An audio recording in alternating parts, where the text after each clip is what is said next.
আজকে চেষ্টা করছি হেমেন্দ্র কুমার রায়ের লেখা মিসেস কুমুদিনী চৌধুরী। আমি ঔপন্যাসিক, শুধু এটুকু বললে পুরো কথা বলা হয় না। আমি উপন্যাস লিখে টাকা রোজগার করি, অর্থাৎ আমি যদি উপন্যাস না লিখি তাহলে আমার পেটটাও চলবে না। অর্থাৎ উপন্যাস লেখা এটা আমার পেশা, কিন্তু এ পেশা আর চলে না। বাড়িতে প্রতিদিন বিভিন্ন লোকের আনাগোনা, মাসিক পত্রের সম্পাদকের তাগাদা, বন্ধুদের সাথে তাস দাবা আড্ডা, এসব থেকে যেন আর খালি সময়ই বেরোয় না উপন্যাস নিয়ে বসার। আর যখন একলা হওয়ার সময় পাই, সেই সময়টা হলো ঘুমের। কাজেই কিছুদিনের জন্য কলকাতা ছাড়তে হলো। স্থির করলাম একখানা উপন্যাস না লিখে কলকাতায় আর ফিরব না। বিদেশে নিশ্চয়ই বাড়িতে এত লোকের আনাগোনা হবে না। সেই উদ্দেশ্য নিয়ে সিধা চলে গেলুম ঝাঝা জংশনে।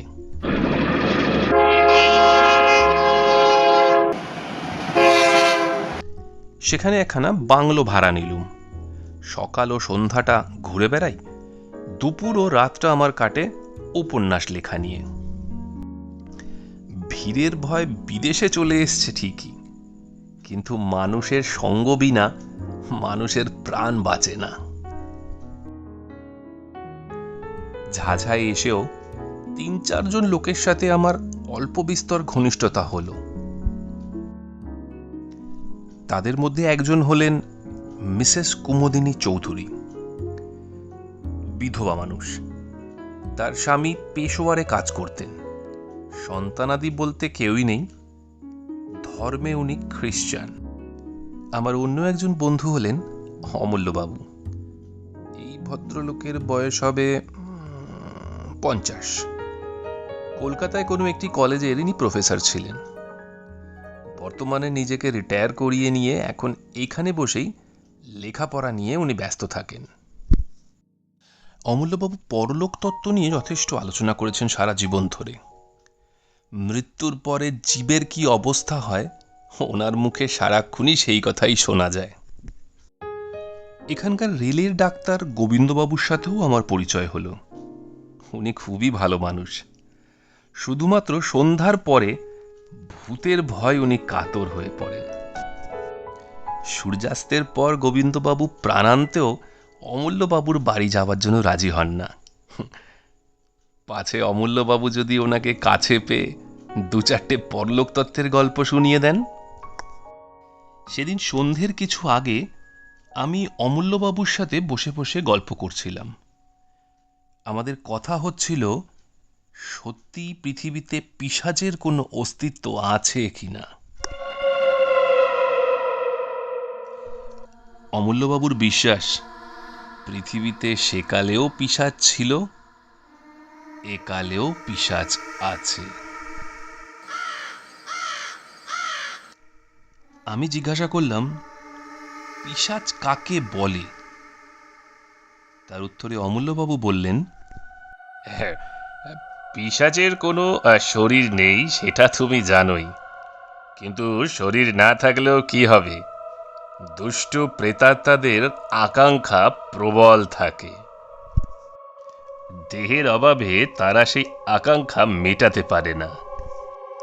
তাই অনেক সময় প্রেতাত্মারা মানুষের সুরক্ষিত মৃতদেহের ভেতরে ঢুকে গিয়ে আশ্রয় নেয়।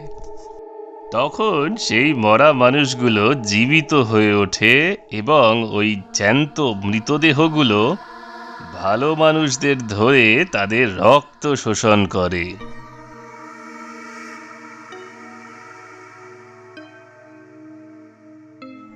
আর এই জীবন্ত মৃতদেহগুলোই পিশাচ নামে খ্যাত।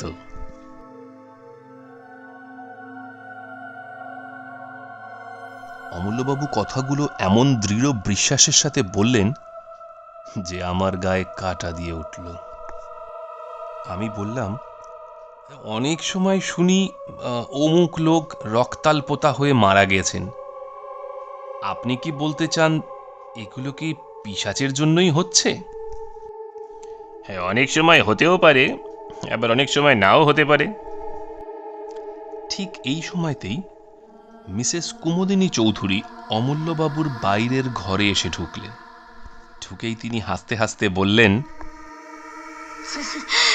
কিসের গল্প হচ্ছে শুনি? আমি বললাম, অমূল্যবাবু আমাকে ভয় দেখানোর চেষ্টা করছে। কুমুদিনী একখানা চেয়ারের ওপর বসে পড়ে বললেন, ও, ভূতের গল্প বুঝি? বেশ, ভূতের গল্প শুনে ভয় পেতে আমি খুব ভালোবাসি। অমূল্যবাবু বললেন, বেশ ভয়ানক ভূতের গল্প কাকে বলে আমি জানি না, তবে হ্যাঁ, আজ আমি পিশাচের গল্প বলছিলাম। কুমুদিনী খানিকক্ষণ অমূল্যবাবুর মুখের দিকে তাকিয়ে রইলেন, তারপর ধীরে ধীরে বললেন, আচ্ছা অমূল্যবাবু, পিশাচের কথা সত্যি আপনি বিশ্বাস করেন? হ্যাঁ, আমি বিশ্বাস করি। তবে শুধু তাই নয়, আমার সম্পূর্ণ ধারণা সম্প্রতি এই ঝাঁঝাতেও পিশাচের উপদ্রব বেড়েছে। আমি চমকে অমূল্যবাবুর মুখের দিকে তাকালাম। কুমুদিনীরও ভয়ে মুখটা ম্লান হয়ে গেছে, কিন্তু সেই ভাবটা সামলে নিয়ে তিনি বললেন, আপনার এমন গাঁজাখুরি ধারণার কি কারণ শুনি? অমূল্যবাবু বেশ স্থির কণ্ঠে বললেন, সম্প্রতি এখানে রক্ত স্বল্পতায় মৃত্যুর সংখ্যা বেড়েছে, যার কোনো পূর্ণ কারণ যুক্তিযুক্তভাবে কিন্তু খুঁজে পাওয়া যায় না। কুমুদিনী উচ্চস্বরে হাসতে হাসতে উঠে দাঁড়িয়ে বললেন,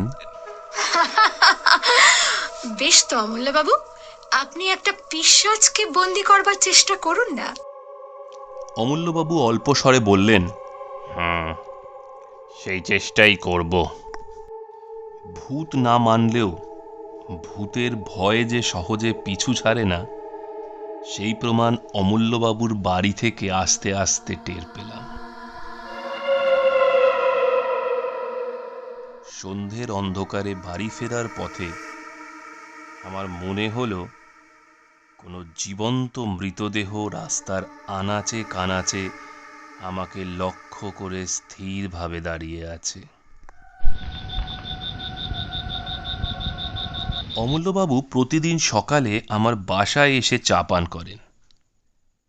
সেদিনও সকালবেলায় আমরা দুজন বাংলোর বারান্দায় বসে চা পান করছিলাম।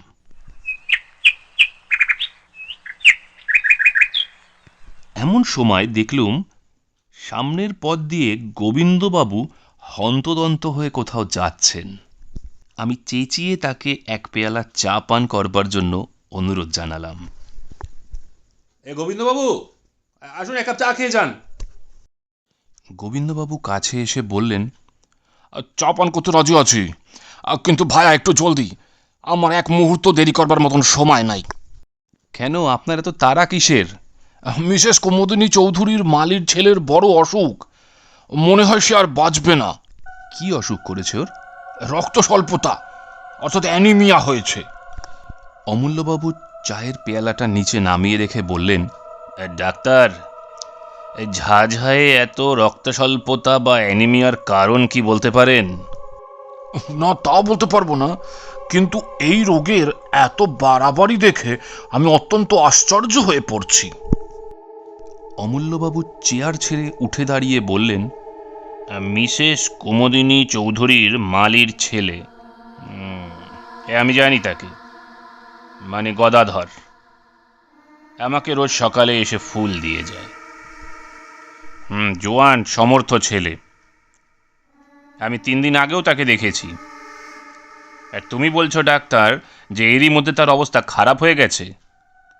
অ্যানিমিয়া হলে এত তাড়াতাড়ি কারোর অবস্থা খারাপ হয় না ডাক্তার। চলো ডাক্তার, তোমার সাথে আমরাও গিয়ে গদাধরকে একবার দেখে আসি। ঘরের ভেতরে বৃদ্ধ মালি এক কোণে বসে আছে ম্লান মুখে। একটা চৌকিতে শুয়ে রয়েছে তার ছেলে গদাধর। গদাধরের মুখটা এতটাই বিবর্ণ, তাকে দেখেই বোঝা যাচ্ছে যে তার মৃত্যুর আর বেশি সময় বাকি নেই। ডাক্তারবাবু গদাধরকে ভালো করে পরীক্ষা নিরীক্ষা করে আমাদেরকে চুপি চুপি বললেন, আজকে রাতেই বোধহয় আর বাঁচবে না। তারপর অমূল্যবাবু রোগীর পাশে গিয়ে বসলেন। তারপর রোগীর গায়ের কাপড়টা খুলে নিজের তীক্ষ্ণ দৃষ্টিতে কি যেন দেখতে লাগলেন। তারপর খানিক পরে গদাধরের গলা আর বুকের মাঝখানের একটা জায়গায় আঙ্গুল দেখিয়ে বললেন, ডাক্তার, এটা কিসের দাগ? তখন গোবিন্দবাবু বললেন, ওটা তো ক্ষতচিহ্ন বলেই মনে হচ্ছে। যা নোংরা ঘর, ইঁদুর টিঁদুর কামড়েছে বলেই মনে হচ্ছে। অমূল্যবাবু গদাধরের বাবাকে ডেকে জিজ্ঞাসা করলেন, তোমার ছেলেকে সেবা করে কে? বুড়ো মালি কাঁদতে কাঁদতে বলল যে গদাধরের দেখাশোনা করে গিন্নিমা, মানে মিসেস কুমুদিনী চৌধুরী। যেহেতু গিন্নিমার কোনো সন্তান নেই, তাই জন্য গদাধরকে গিন্নিমা নিজের সন্তানের মতোই সেবা করে। অমূল্যবাবু তখন দৃঢ় কণ্ঠে বলে উঠল, রোগীর ভালো করে সেবা হচ্ছে না। গদাধর আমার বাড়ি যাবে এখন। ডাক্তার, তুমি তোমার রেলের 2-3 কুলিকে ডাকো, তারা গদাধরকে এখনই আমার বাড়িতে নিয়ে যাবে। আমার দৃঢ় বিশ্বাস আমি গদাধরকে সুস্থ করে তুলব। অমূল্যবাবুর এরম বিশ্বাসের কারণ কি সেটা আমরা কেউই বুঝে উঠতে পারলাম না। রোগীর রোগ হয়েছে তার দেহে, তাকে এই বাড়ি থেকে ওই বাড়ি নিয়ে গেলে তাতে তার লাভটা কি? যাক গিয়ে, যেমন বলা হলো তেমনই কাজ হলো। রেলের থেকে 2-3 কুলি এসে গদাধরকে নিয়ে গেল অমূল্যবাবুর বাড়িতে।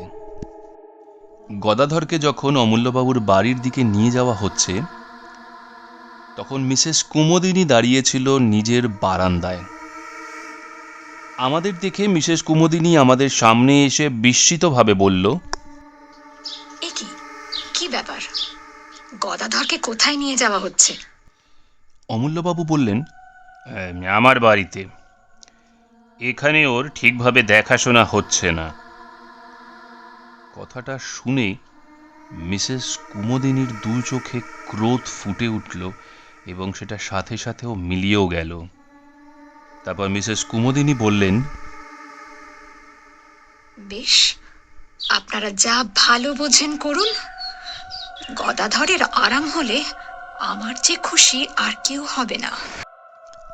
সেদিন সন্ধ্যের পর থেকে মুষলধারে বৃষ্টি শুরু হলো। মেঘের আর্তনাদ, বিদ্যুতের আওয়াজ, এর সাথে সাথে পাহাড়ের ওপর থেকে হুড়মুড় করে বৃষ্টি নামার শব্দ শুনতে শুনতে আমি কখন ঘুমিয়ে পড়লাম। অনেক রাতে আমার ঘুমটা ভেঙে গেল। আমি ধর্মর করে বিছানার ওপর উঠে বসে বুঝতে পারলাম কেউ যেন আমার জালনার সারসিতে বাইরে থেকে কেউ যেন ঠক ঠক করে আওয়াজ করছে। প্রথমে ভাবলাম সেটা আমার মনের ভুল। বাইরে মুষলধারে বৃষ্টি পড়ছে, বৃষ্টির বেগটা সম্ভবত বেড়েওছে। তার সাথে বাজ ডাকছে, মেঘ ডাকছে। এই দুর্যোগের রাতে আমার জালনার সারসিতে আওয়াজ দেবে কে? হয়তো ঝোড়ো হাওয়া ঘরের ভেতর ঢুকতে চাইছে। এসব ভেবে আমি আবার শুয়ে পড়লুম। কিন্তু তখনই সঙ্গে সঙ্গে জালনার উপর আবার আওয়াজ হলো। আমি সবিস্ময়ে লাফিয়ে বিছানা থেকে নেমে গেলাম। আর তো কোনো সন্দেহ নেই, কে এলো? এই পাহাড়, বন, জঙ্গল পেরিয়ে এই ঝড় জলের রাতে কে আমার ঘরে ঢুকতে চায়? অজানা অচেনা বিদেশ বলে আমি প্রতি রাতে শোয়ার সময় বালিশের নিচে একটা টর্চ রেখে দিতাম। টর্চটা নিয়ে টক করে জেলেই আমি জালনার দিকে দিলাম। আর সেই তীব্র আলোয় আমি দেখলুম বন্ধ সারসির ওপারে 2 হাত ও মুখ নিয়ে দাঁড়িয়ে রয়েছে এক অদ্ভুত মূর্তি।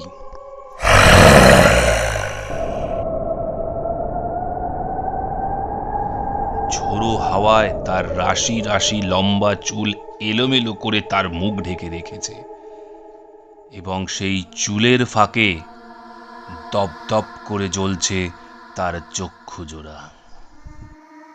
হঠাৎ করে সেই তীব্র আলোর লেখার ওপর থেকে ফস করে সরে গেল সেই ছায়ামূর্তি। এ কি? এটা কে? ভয়ে কাঁপতে কাঁপতে আমি বিছানায় বসে পড়লাম। সেই রাতে ভয়ে আমার আর ঘুম হলো না। শুধু মনে হতে লাগলো সারসির কাঁচ ভেঙে ওই ভয়ানক মূর্তি হুড়মুড় করে না আমার ঘরে ঢুকে পড়ে।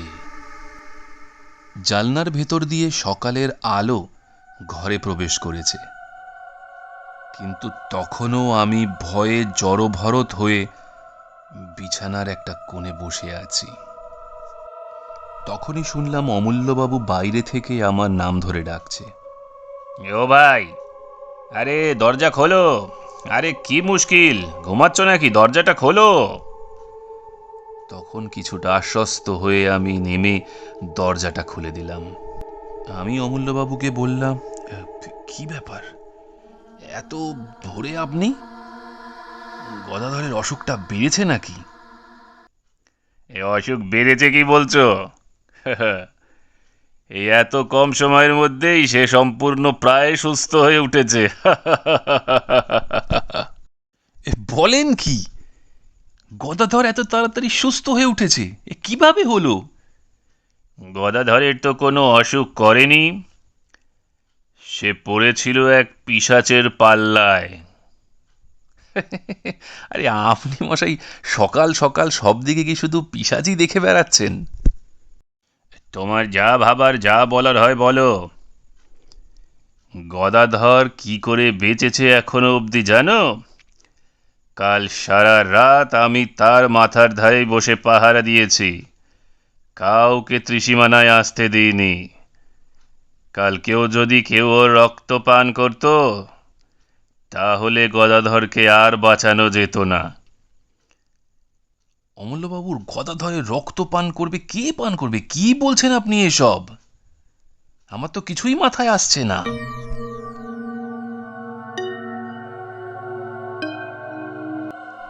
আজ এতটাই থাক। গল্পের লাস্ট অংশটা পরের সপ্তাহে শুনবো।